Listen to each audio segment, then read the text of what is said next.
The Arab League meets in Algiers amid major criticism about the organization's effectiveness and purpose.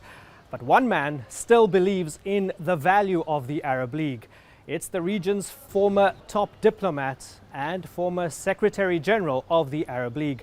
I'm Imran Garda, and I came to Cairo to meet with Amr Moussa one-on-one. Mr. Amr Moussa, thank you very much for joining us one-on-one. Thank you, Amran, for visiting us, and I hope we'll have a good conversation. We will indeed. Sir, you are best remembered by many people as the Secretary General of the Arab League for many years. Many people have this question that I'm going to ask you. It comes from no point of disrespect. It's just a reality given everything that's gone on in the region. People ask, well, what is the point exactly of the Arab League? It is the same point as other regional organizations. The idea is to coordinate the activities, to bring together the high officials to discuss matters of common concern, but it is also an address, the right address to the Arab world. If you want to send to the whole Arab world a message, you send it to the Secretary General of the Arab League. He will distribute it, the message, and perhaps add some ideas or suggestions and call on them or invite them to meet if the idea is worth a discussion. No, the Arab League is an organization that has a lot of influence and used to have a lot of influence. And the talk about its failure carries a lot of exaggeration.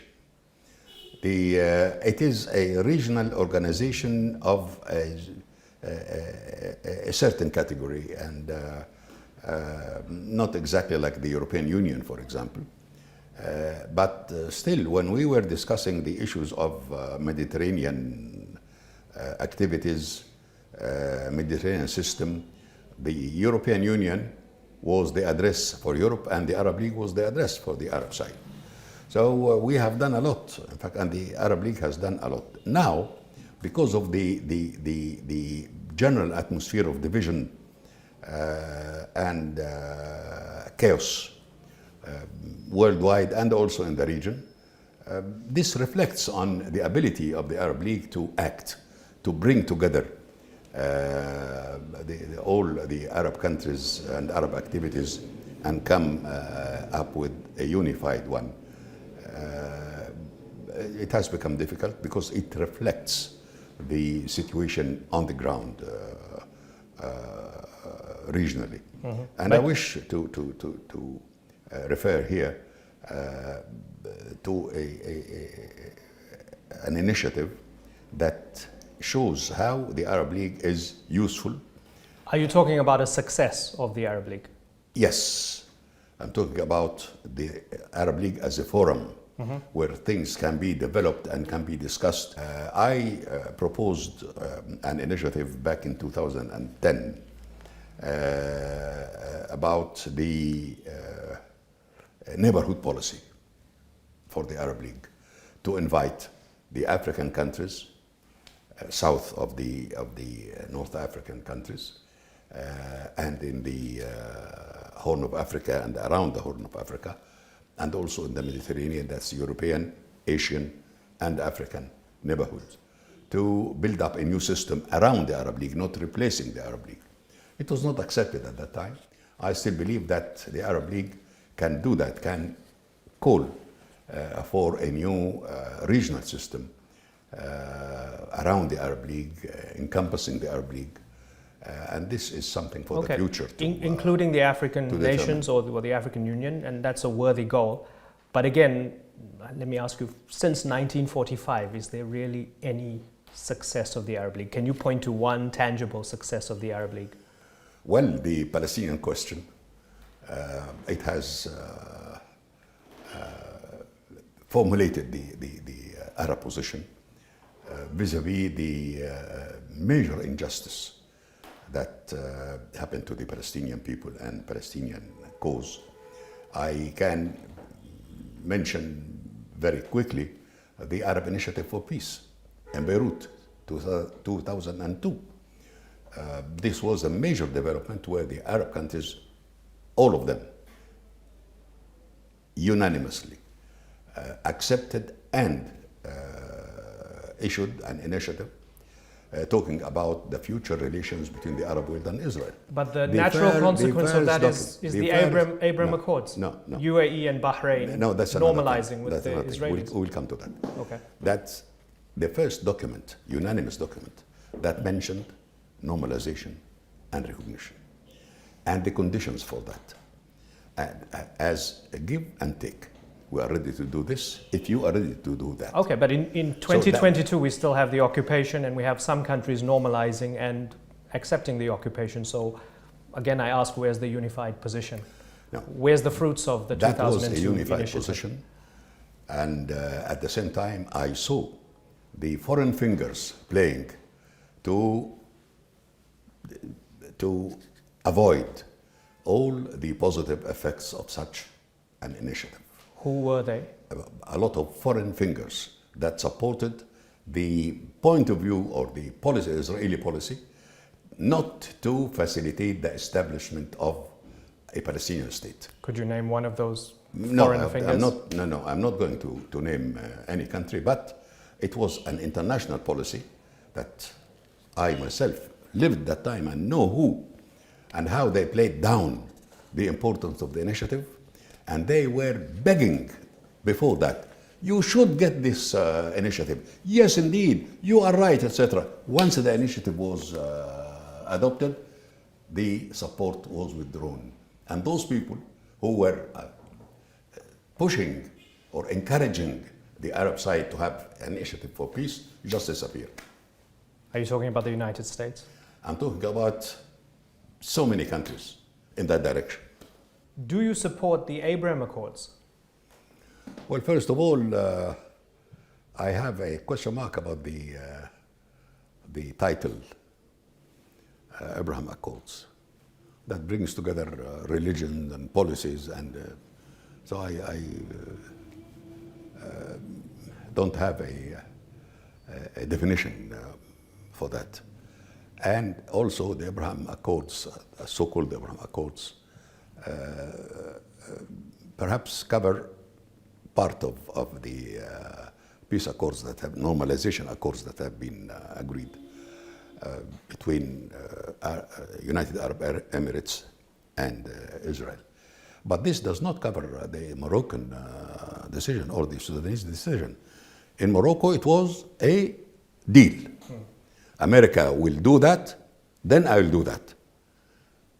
And America accepted and supported the Moroccan initiative on the issue of the self-rule for the in the Sahara. Had America not accepted that, Morocco wouldn't have accepted this to get into this. So it was just a political deal. Also Sudan needed to get out of the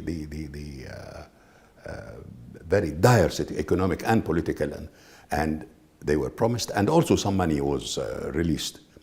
This is another deal. Had it not been there, they wouldn't have accepted it. And as I told you, the Arab Initiative of 2002, the Beirut Initiative, it was the first document that mentioned the issue of normalization and of recognition. But these are the fruits of it. In exchange of Israeli change of policy on occupation and the state and the refugees and so on. So one is happening, but the other is not. So, yes, indeed. So to be frank, right, yes, there are no Moroccans, there are no Sudanese, there are no Bahrainis, there are no Emiratis living under occupation in the West Bank, in the Gaza Strip, or in the refugee camps. Yes, so the Israelis made a deal with other Arabs, while the Arabs that they need to make a deal with still live under the status quo. We were told by the government of Emirates in public pronunciation, that public declaration, policy declarations, that they got a commitment from the Israeli government not to annex Palestinian territories or Arab territories. And this was important. And I believe if Israel reneges on that, the reaction would be deeply and really negative. So there is a kind of approach, a new approach to normalize with Israel, but it is not going to move or to find more countries doing the same, because Israel has no plan for peace. They have to tell the Arab world, and the Arab world, the people of the Arab world, that yes, I am ready for peace, not only by words, but in dealing with the Palestinians in the occupied territories, in withdrawing, or tell us what kind of withdrawal, what kind of steps you are going to take in Jerusalem, on the Golan, and so on. So they have to show us this. I also can add that the public opinion is still not convinced that Israel has lived up to this new initiative of normalization. That's why I don't think normalization is going to grow. You mentioned 2010 and a forum with Arab League members and African leaders as well. I've got a little photograph for you that I found off the internet. You can have a look at it. We'll show it full screen as well. Yes, indeed. Have a look at that from 2010. Tell me what your thoughts are. This is another issue, another success that the Arab League and the African Union have forged together. Sure. We had so many meetings together and coordination in policies, and that was a success that everybody felt. For example, problems of Sudan, Somalia, right, etc. They were coordinated between the African Union and the Arab League. Look at that front row for a moment. Yes, I know what it is. Omar al-Bashir, yes. Zain al-Abidin bin Ali, Yeah. Ali Abdullah Saleh, Muammar Gaddafi, Hosni Mubarak, Blaise Compaoré, Robert Mugabe, Idris Deby. Many of them have just you were in the second left row, the scene. Thankfully. Yes. I guess the trick was to be in the second row, but every one of them in that front row was either killed in office or deposed or stepped down. Yes. Only 2 are currently alive. What are you thinking when you see that, when it comes to this idea of the type of leadership there is in the region, and what befalls these leaders? This photo reflects the situation at that time in Africa and the Arab world. The front row, almost all of them have passed away. They or were deposed and passed away too. But it was the African world and the Arab world at that time trying to cooperate, trying to work together, trying to build up positive relations between Arab and African countries. But can despots and that dictators was so useful at that time. Can despots and dictators be the people who need to be representing their people at these forums? They were representing their states. And whenever they do something good for the good of the people of Africa and the Arab world, they were representing the people in that meaning. But still, your question is, tell us about something useful the Arab League has done. This is one of the useful things. The cooperation, understanding, working together of the African organization and the Arab organization. At the same time, I told you about the initiative in the Mediterranean, the Arab League and the European Union. Then the initiative for peace. And if you go deeper into the world of the Arab League, you will find that a lot of common projects have been decided, financed within the Arab League system, the last of which was 2009, when the Emir of Kuwait proposed the convening of economic summits. And the first summit was held in Kuwait City. Talked about how to help develop a more just economic system. And the terms of reference stress the idea of small and medium-sized projects. But have we seen the fruits of that at all in the region? Yes, indeed. Yes, indeed. Money was paid, and until now, it is with the Arab Fund for development, which is in Kuwait. But after that was in the year 2009. Came the second one, because the summit was the economic summit was supposed to meet every 2 years.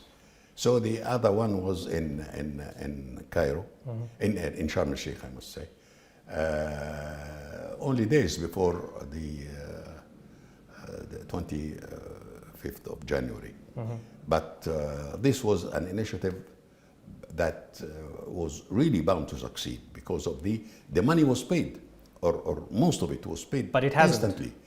And we worked on the system on how to distribute that and what kind of projects should be, etc.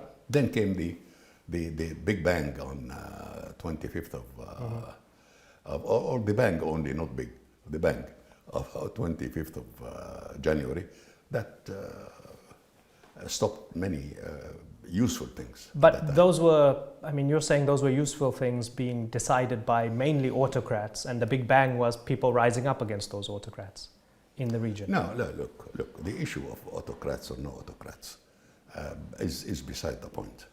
That was a system of, I have my own comments on that the mistakes, major mistakes that we in our region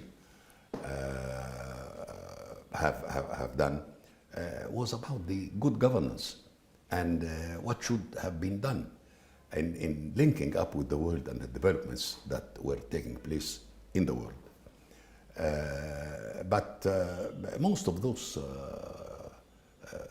what you call them, autocrats, were supported by none other than the United States and the West. Sure, but I mean that's... So no, because we have been and asked we know by that. We know them, that, of course. Yeah, by them, that what is this autocrat? But you have created this situation. Sure. You have supported them. Sure. So this is the double standard that we all suffered.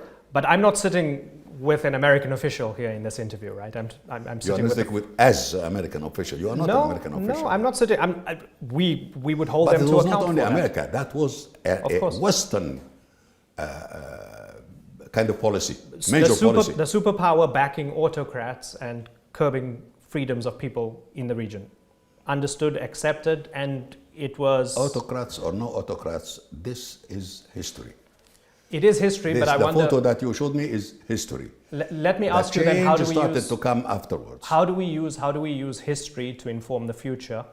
As somebody who was directly involved, as somebody who rubbed shoulders with these people, those in the front row, served under Mubarak for many years, you knew Gaddafi, you knew Ben Ali and all of them. What's your lesson to the likes of, what's your message to the likes of Bashar al-Assad now? And other leaders of the Arab world, given the fate of those in the front row? Does he need to be told what to do?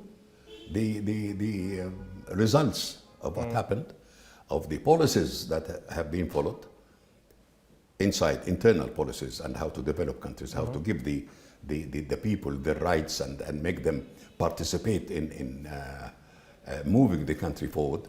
He sees all that, and he saw the result of the bad policies in so many Arab countries. Everybody, all of us see that. And I believe that the lesson has been learned, and we, the Arab society, even the Arab rulers, many of them, now change their mind that we have to link up with the world. We have to be contributors to the progress of the world. We have to be part of this new world, 21st century world. I see that in the Arab mind. I see that in the Arab way of considering how to move forward. We cannot repeat what happened in the last half, the second half of the 20th century. We shouldn't. We have to move on and look forward to a better, different future. I want to quote something to you from 2014, May 2014. You were on a panel for the Middle East Institute. It was moderated by David Ignatius. In the question and answer part of it, you assured an Egyptian American in the audience, I can assure you, Egypt is going to join the family of democracies. And I still maintain that. So when is that going to happen? There is no deadline, by the way. It's not a question of tomorrow we will apply this or that policy. It is a process. And the whole world is moving towards that process, including countries in the region and in Egypt in particular. We are moving. But I don't know whether you followed the discussions in an economic conference that was held in Egypt last week. And the discussions, the pre-discussions on the TV, everybody heard it, everybody watched that. And the ideas, and the different ideas, and the criticism, and recommendations that have been discussed. This is kind of democracy. If you follow the situation in Egypt, developments in Egypt, you will find that each and every unit of the Egyptian political society is or moving in accordance with the democratic principles in syndicates, in clubs, in all those assemblies by elections. And elections are really up to the citizens themselves. There is a new situation moving on in Egypt, and I believe that I started to believe that optimism is a part of the game. Very finally, sir, how important is it to you that Egypt and Ankara have good relations? It is important to me and to all of us, I believe, on both sides, Turkish and Egyptian, that we should reach or rebuild the relations on basis of understanding, cooperation, and living together. But this requires attention. For example, for Egypt, the security in the neighborhood is so important. The playing with Egypt or crossing certain red lines that have been known about the security of Egypt and the strategic situation in Egypt is a very serious game. I believe that now that two countries are talking together on certain levels, one, that the economic relations are active, continue to be active, two, three, that we are all facing, as on the regional level, a challenge. What kind of new system that we have to formulate, and to formulate, we have to formulate it together. And under what conditions? Conditions of non-intervention in internal affairs of each other, in solving the major problems that face the society of Middle Eastern nations, like the Palestinian problem, have to be resolved too. And to build on the cooperation that has started in the Mediterranean with the discovery of gas and more oil and so on. There are a lot of opportunities coming up on all levels. I believe Egypt is ready to do that on level of building more cooperation on the